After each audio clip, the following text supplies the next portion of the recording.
The throne room was silent, cold, and full of shame. Princess Vallana stood in front of her father, King Zelvan, her golden eyes filled with fear.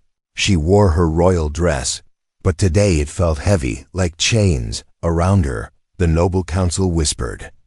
In disgust, their faces cold like stone. "She is useless," one of them said quietly. "An infertile princess cannot carry the royal blood." King Zelvan stood tall. Dressed in black and red armor, his voice thundered. "You have failed your duty, Vallana." Vallana lowered her head. "I did not choose this, father. You were born to give me an heir, and now you are broken," he said without emotion. In their culture, an infertile royal was a shame to the bloodline, worse than a traitor. King Zelvan needed to get rid of her, but not through death.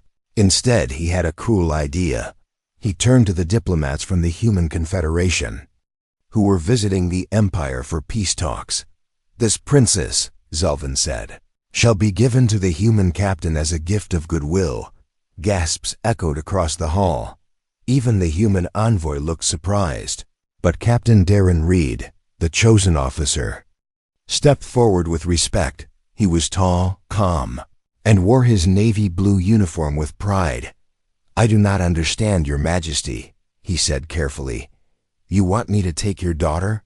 "Yes," Zelvan said sharply. "She is yours now. Do with her what you wish. She is no longer of use to me." Vallana felt her heart break in silence. She had been reduced to a gift like an object. Reed looked at Vallana, and for a moment, their eyes met.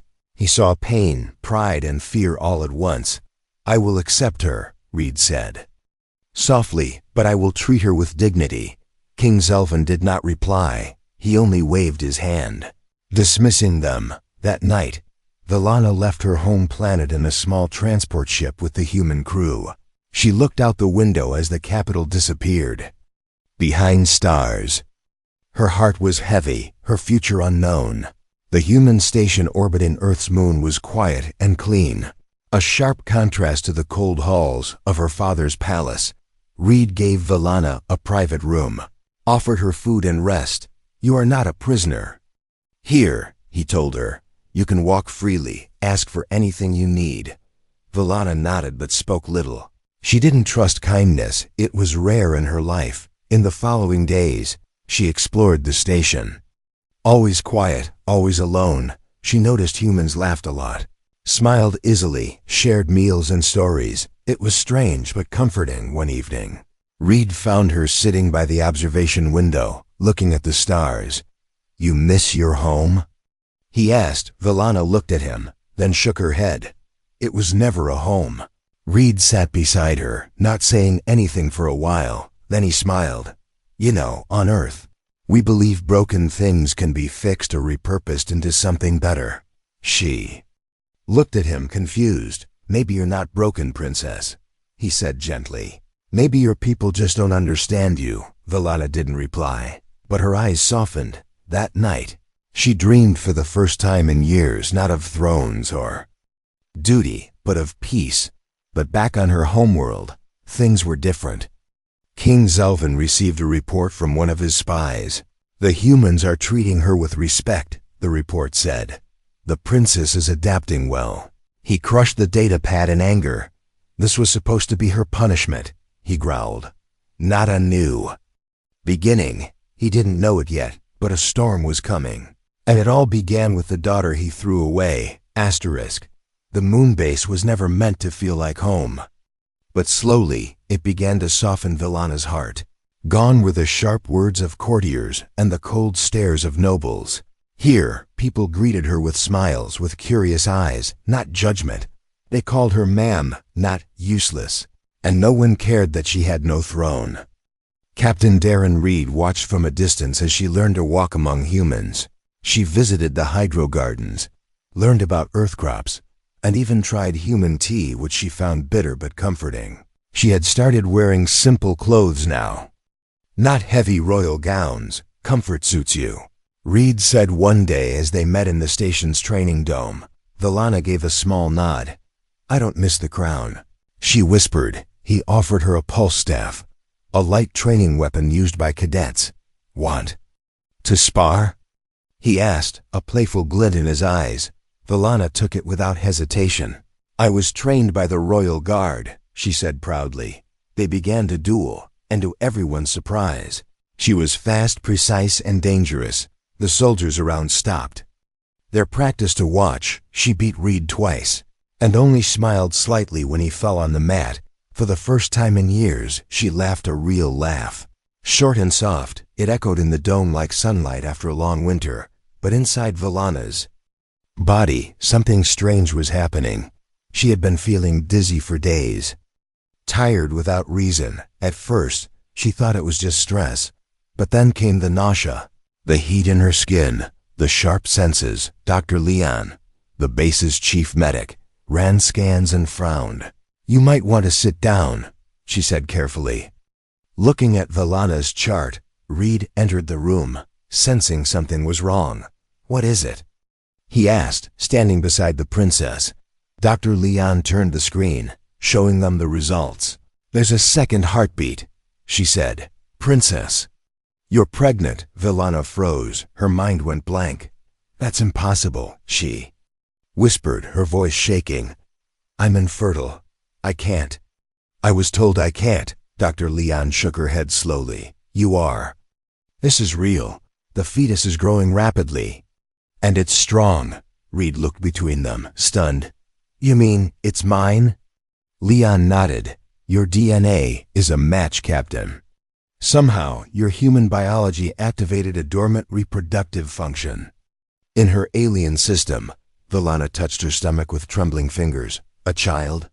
A life inside her. Was this a curse? Or a miracle? That night, Vallana didn't sleep. She sat alone in the observation deck, the stars reflecting in her eyes. Reed approached quietly and sat beside her. You okay? He asked. She didn't answer right away, then said, My father will want to kill me now. Reed's face hardened. Let him try. She looked at him, shocked. You don't understand. My child is a threat to the throne. Then let it be, Reed said firmly. Your child will be protected, I promise. Vallana looked into his eyes, and for the first time she believed him. Meanwhile, deep in the alien empire, the king sat. On his black throne, he read the report with shaking hands. His daughter was pregnant. And worse, it was with a human. His generals argued in the war room. This is dangerous, sire, one said. If the people know she can bear an heir, they may support her. Zelvin slammed his fist on the table. She's not an heir. She's a disgrace. This child is a mistake. But another general disagreed. Some nobles are already calling it a prophecy. The blood of 2 stars, the heir of balance. The king's eyes turned red with rage. Then we must act before hope spreads. He gave the order. Send a fleet to the moon base. Destroy it if you must bring me the girl. And the abomination. Back on the moon station. Alarms suddenly rang across the base. Unidentified ships had entered the outer sensor range. Reed looked at Vallana, and she already knew. He's coming, she said coldly. My father is coming, Reed activated the emergency alert. Then we prepare, he said. No one touches my crew or my family. Vallana looked down at her belly, then at him. Family. A word she never truly understood until now, and this time she would fight for it. The storm had begun. Alien ships black and sharp like daggers appeared near the edge of Earth's moon. The base's sensors screamed warnings, red lights flashing across every hallway. But inside the medical bay, something even more powerful was happening. Vallana lay on the bed, her skin glowing faintly blue, sweat on her forehead. Her body shook with pain and change. Her vitals are spiking, Dr. Leon said quickly. The fetus is accelerating. This isn't normal. Captain Reed stood at her side, holding her hand tightly. What does that mean? He asked, watching the monitors blink in strange patterns. It means the baby is coming. Far earlier than expected, Leon said, her voice full of shock. And it's rewriting her biology as it grows. Vallana cried out as a surge of power ran through her chest. Her golden eyes glowed brighter. Her skin shimmered like stars. She's Changing, Reed whispered. She's evolving. Outside the station, the alien fleet waited. Dozens of sleek warships hovered in silence, their weapons locked but not fired. A voice came through the comms, deep and cold. "This is Supreme Commander Relker. Surrender the royal trader and her child, or be destroyed." Reed stared at the hologram on the command bridge, jaw tight. "No surrender," he replied calmly. "She is not your prisoner anymore." The screen turned black. The countdown to war had started. Back in the medbay, Villana's scream shook the walls. Energy pulsed around her body, like waves of light pushing out in circles. The machines couldn't read her anymore. Her energy signature was no longer fully alien. Or fully human, Leanne stepped back, her voice shaking. "This child." "It's something new." Reed moved close and whispered. "Villana, you're doing great. Just breathe." With one final cry, the child was born. Silence fell. Then the baby let out a loud, powerful cry echoing like thunder through the room. The lights above flickered, the walls hummed, and every sensor in the base picked up a burst of unknown energy. Villana looked up weakly, and Reed held the baby in his arms. A boy with soft golden skin, dark eyes, and a faint blue glow under his veins. "He's beautiful," Villana whispered, tears running down her cheeks. Reed nodded slowly. "He's perfect." They named him Kale, a word from both their languages meaning hope. But the joy was short-lived in the sky.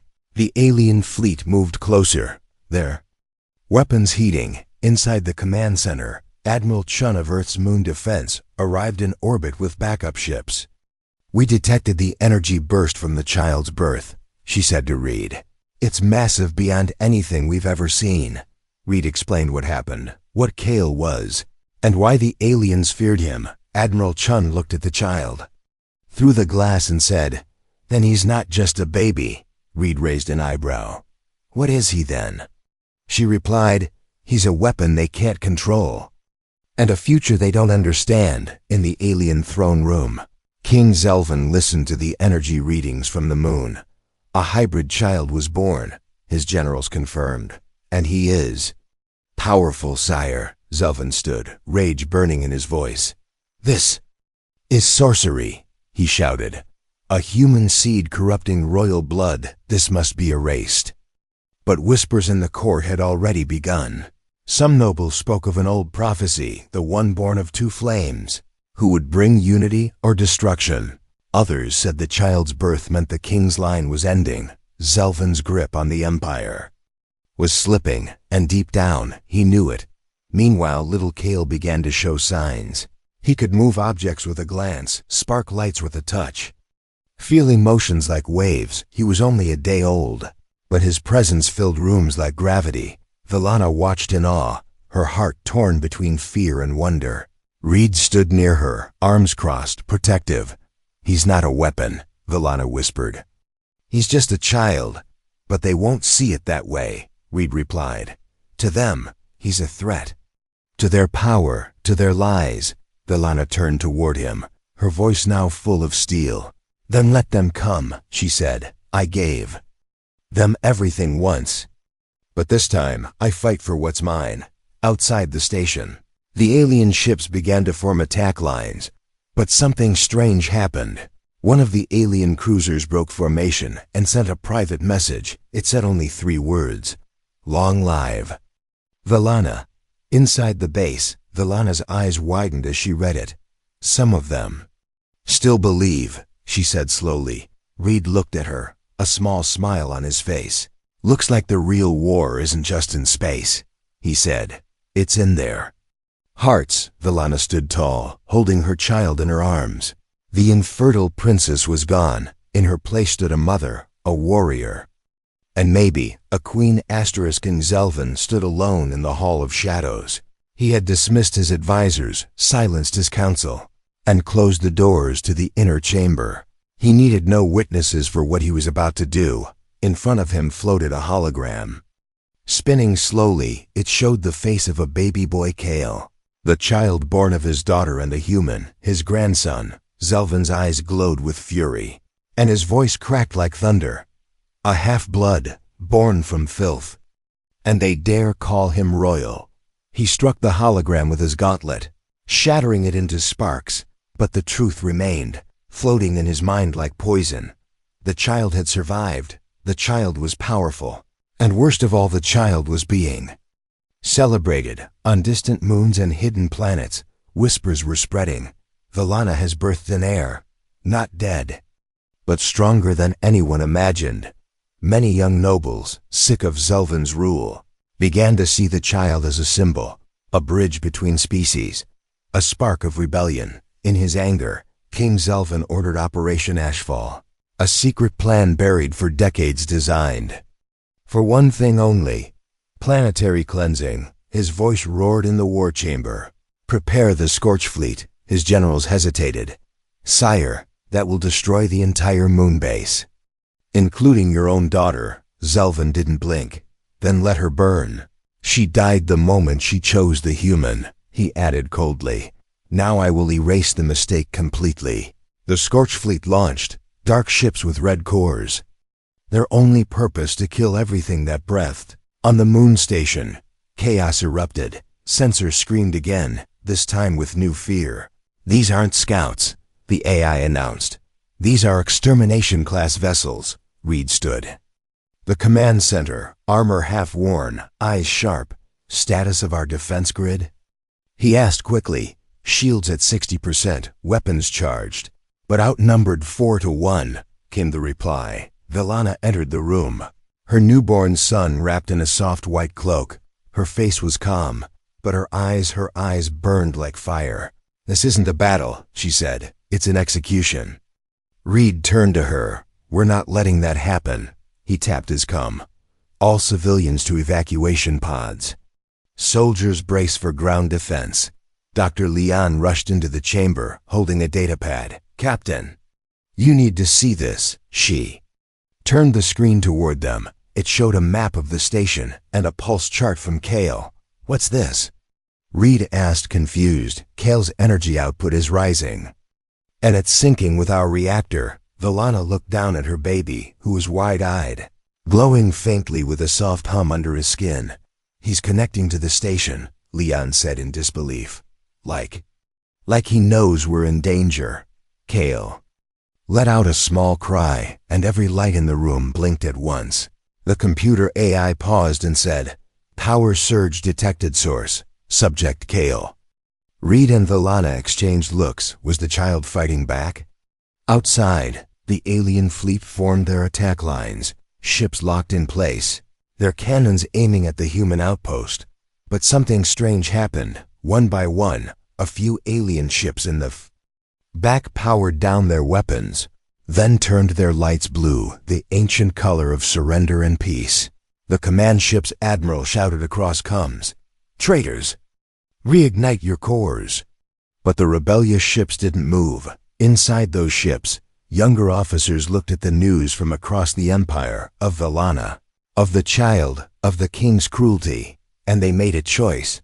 They would not kill their future. King Zelvan received the news minutes later. 3 of your fleet commanders have refused to fire, his general reported. Zelvan's hand shook, not from fear but from hatred. Cowards, he said softly. All of them. Then he gave one final command. Order the remaining fleet to activate Omega Strike. I want that moon turned to ash. Inside the station, alarms howled. Omega Strike detected planet killer warheads armed, the AI warned. Reed's voice boomed through the station.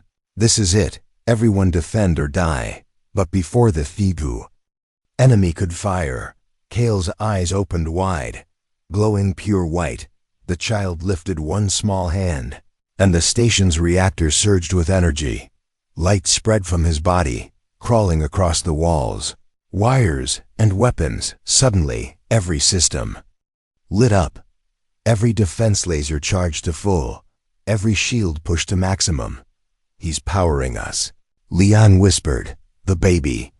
He's become the heart of the station. Vallana held Kale tightly as power hummed through her chest. Tears filled her eyes, not from fear, but from pride. My child, she whispered, is not a mistake. Reed stood beside her, his voice steady. He's our future. The human station, once weak and outnumbered, now stood like a shining fortress in the sky, and behind its shield stood a mother, a father, and a miracle. The king had sent fire, but he had awakened something far more powerful, a family worth fighting for, a legacy he could never erase. The stars burned red above the moon station. Kale had changed everything. Once helpless against the alien fleet, the human base now stood tall, its systems charged with unnatural power, and at the center of it all was a child who should never have existed. The Scorch fleet paused, unsure, as their sensors picked up something impossible, a shield so strong it bent space, energy levels beyond any human technology. One alien commander whispered, "This is not just a child. This is a turning point." Inside the station, the hallways were alive. Soldiers ran into defensive positions. Engineers checked the weapons again and again. Dr. Leon stood in the reactor room, watching in awe as the energy web linked Kale's body to every part of the ship. "He's not just powering us," she said quietly. "He's speaking to the station." Reed, now in full battle armor, stood near Vallana and Kale. He looked down at the baby calm, eyes closed, glowing gently like a soft flame. "He's doing what no machine ever could," Reed said. "He's protecting us." With love, Vallana held Kale close, her face calm but proud. "This blood they called weak," she said, "is the very thing saving us now." Suddenly, the comms lit up. An incoming message from one of the alien ships. A young alien officer appeared on screen, nervous but determined. "Princess Vallana," he said, bowing his head. "We refuse to fire on our future queen." Reed raised an eyebrow. "Queen?" Vallana stepped forward, her voice firm. "Speak freely, Commander." The officer looked over his shoulder before whispering, "There are many among us who never believed the king, never supported your exile. Now they see the heir with their own eyes." Another ship joined the message, then another, and another, one by one. Voices pledged loyalty, not to Zelvin, but to Vallana and Kale. Reed stared at the screen in disbelief. "You're building an army," he said, "without firing a single shot." Vallana looked down at Kale and smiled. "No," she whispered, "he is." But in the deepest part of the alien fleet, the Royal Dreadnought Talon of Fire prepared its main weapon. Inside, King Zelvin stood at the center of the war room, hands behind his back, face like stone. "Begin the final countdown," he ordered. The general beside him hesitated. "Sire, a third of the fleet refuses to obey, and more are going silent. Your daughter's influence is growing fast." Zelvin turned. "Slowly, then we crush them all. Daughter, rebels, humans, let them all burn." The countdown began. A massive energy spike aimed at the moon base. Reed saw it on the monitors and clenched his fists. "If that cannon fires, we're done," he said. "Even Kale's power can't hold that off." Vallana stepped forward, placing Kale in a protective pod designed by humans and linked to the station systems. "Then we don't let it fire," she said, her eyes burning with the fury of a queen. A plan was made in minutes. The loyal alien ships would distract the dreadnought, while a strike team boarded it directly. Reed led the team, with Vallana at his side, armored, armed, and deadly. "You don't have to come," Reed said softly. But Vallana shook her head. "He tried to destroy my child. My blood. I will face him with my own hands," she said. The human ally strike team flew through enemy fire in stealth shuttles. As they boarded the Talon of Fire, alarms screamed and soldiers rushed to intercept. Vallana moved like lightning, her training returning with every strike. Reed covered her back, precise and fast with his human weapon. They reached the command chamber just as the dreadnought's main cannon reached final charge. King Zelvin stood in front of them, his armor glowing dark red, his face twisted with hate. "You come to die together?" he growled. Vallana stepped forward, her voice clear. "No," she said. "I came to show you what a real heir looks like." She activated her gauntlet and threw her father's own crest to the floor. Broken, Zelvin roared and charged. The battle was brutal, father and daughter clashing in a storm of power and speed. Reed fought off guards around them, buying her space. Zelvin was strong, but Vallana was fueled by something deeper, not rage. But love, you called me useless, she said, between blows. But I gave life to the future. She dodged, struck, then pressed her blade to his chest, and you tried to kill it. Zelvin laughed through bloody teeth. He's a freak, he'll never sit on my throne. You're right, she said, pulling back, because it's not your throne anymore. She hit the override panel, shutting down the cannon just seconds before it fired. Sirens went silent, and for the first time, the talon of fire fell quiet. Outside, the rebel ships cheered. Inside the moon base, Kale's energy dimmed gently, peaceful now, safe. Vallana stepped over her father's collapsed body and turned to Reed. It's over, she said softly. He can't hurt us anymore. Reed nodded, breathing heavily. What now? Vallana looked out the dreadnought's main window toward Earth, toward the stars. Now, we return home. The war was over. But the silence that followed was louder than any battle. The Talon of Fire, once the most feared dreadnought in the galaxy, now drifted slowly beside the moon base. Its weapons were cold, its engines dim, and its throne empty. King Zelvin lay imprisoned inside one of his own holding cells, surrounded by guards who once obeyed his every word. And on the moon base, the child he tried to erase had become legend. Kale was growing fast, only days old, yet already showing signs of accelerated learning. He could move objects with his mind, control energy systems, and sense emotions from rooms away.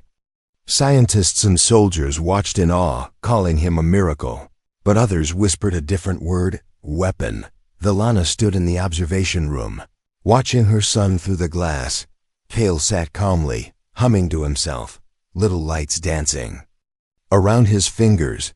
He's not a weapon, she said aloud. He's my son.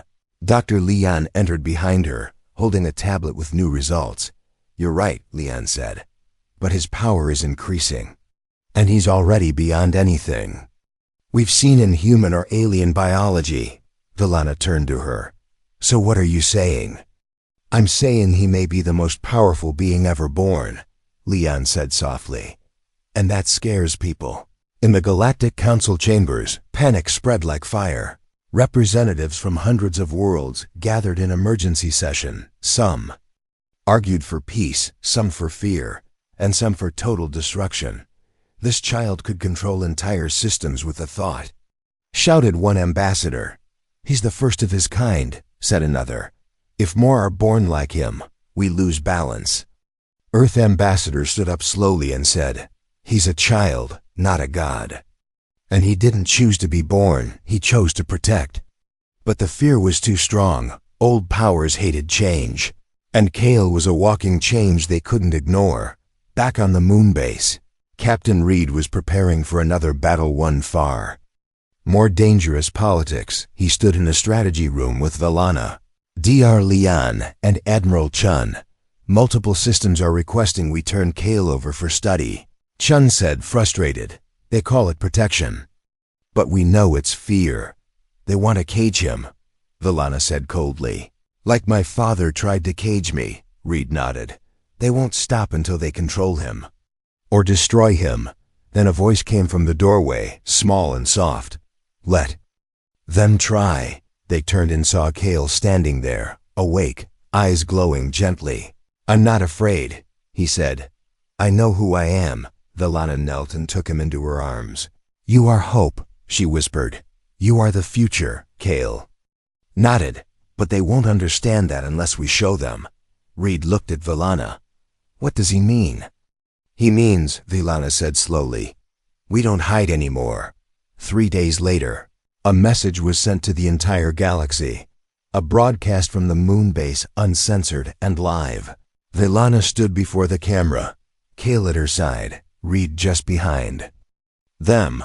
I am Princess Vellana of the Zalari Empire, she said clearly, daughter of King Zelvan, and mother to Kale. She paused, letting the silence grow. You called me barren, broken, useless. You threw me away, but from that pain came something beautiful. She looked down at Kale. This is my son, born of human and alien, born of peace, not war. He is not your fear. He is your future. Kale stepped forward, lifted one hand, and behind them, stars bloomed into light as space bent briefly, showing the raw energy he now held inside. Please don't fear me, he said softly. Help me. The message spread faster than any weapon. Across galaxies, millions watched in silence. Some cried, some cheered, some simply listened, and slowly something began to change on planets once ruled by fear. People marched for unity in academies. Alien children began to speak of humans as brothers, not invaders, and in old royal houses, elders began to whisper, perhaps the boy is not the end, but the beginning. But not all were pleased. Deep in the dark sectors, warlords met in secret. He is too strong, one said. He will reshape the galaxy. Then we must act, another growled, before the heir becomes king. A bounty was placed, the highest in history. The child was now the most wanted being in the universe. Vellana knew what was coming. As she watched Kale sleep that night, curled in his stasis bed, she whispered a promise. No matter what happens, I will protect you. Reed stepped beside her, placing a hand on her shoulder. We both will, he said, together. And far above them, the stars watched silently. Knowing the child below was not just a boy, he was the start of a new age, and the galaxy would never be the same again. The skies above Earth's moon were no longer filled with warships. The battlefield had become a beacon. Where once there was fire and fear, now there was light. But deep in the silence of space, new storms were gathering. Kale, the half-human, half-alien child, once a symbol of shame, had become the center of the galaxy's attention. Not all of it was kind. In the days after Vellana's message, more than 30 worlds declared support for her and Kale. They called her the Mother of Balance. And the boy, the starborn heir. People painted his face on city walls, named their children after him. But others sent threats, spies, and even assassins. 3 attempts were stopped within the first week. The last one nearly reached Kale's room, till the child woke from sleep and made the attacker freeze in place without touching him. I don't like hurting people, Kale had whispered, but I won't let them hurt Mama. Vellana held him tightly that night, her eyes wet, her heart both proud and afraid. Reed sat in the command room, speaking with Earth's leaders. They had offered sanctuary, even honorary citizenship, but Vellana had refused, gently but firmly. My son was born from 2 worlds, she had said. He cannot hide in just one. So a plan began. Not of war, but of return. Vellana would go back to her homeworld, not as an exile, not as a daughter, but as the true heir of the Empire. The alien empire had no leader now. King Zelvan remained locked in silence aboard the Talon of Fire. His loyalists were scattered, confused, without orders, and across the empire, nobles argued in chaos. Some wanted to declare a cousin as king. Others demanded a military council. But the people whispered one name only, Vellana, and behind her, the boy who could change the stars. The royal fleet awaited in orbit as Vellana's ship arrived.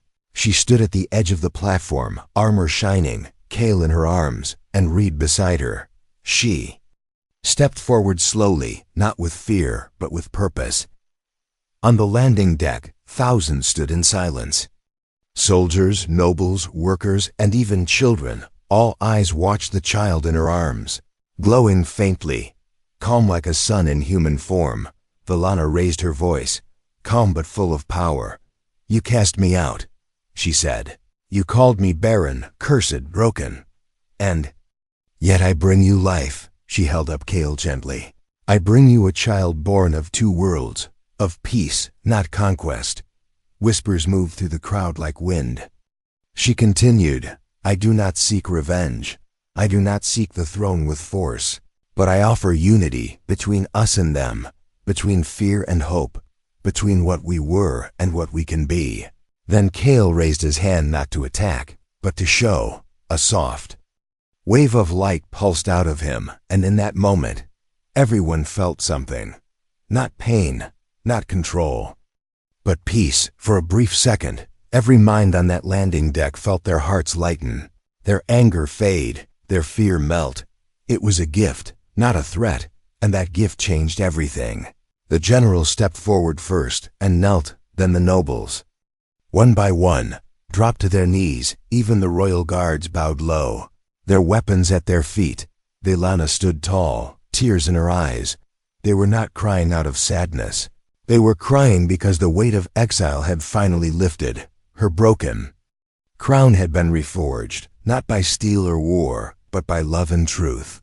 In the great hall, once ruled by a cold and bitter king, Vellana took the throne. Reed stood behind her, now known as the first human consort of the empire. Kale sat at her feet, watching quietly, already wise beyond his years, and in that hall, before all the great leaders of the galaxy, she spoke the final words of the old age. No more borders between species, she said.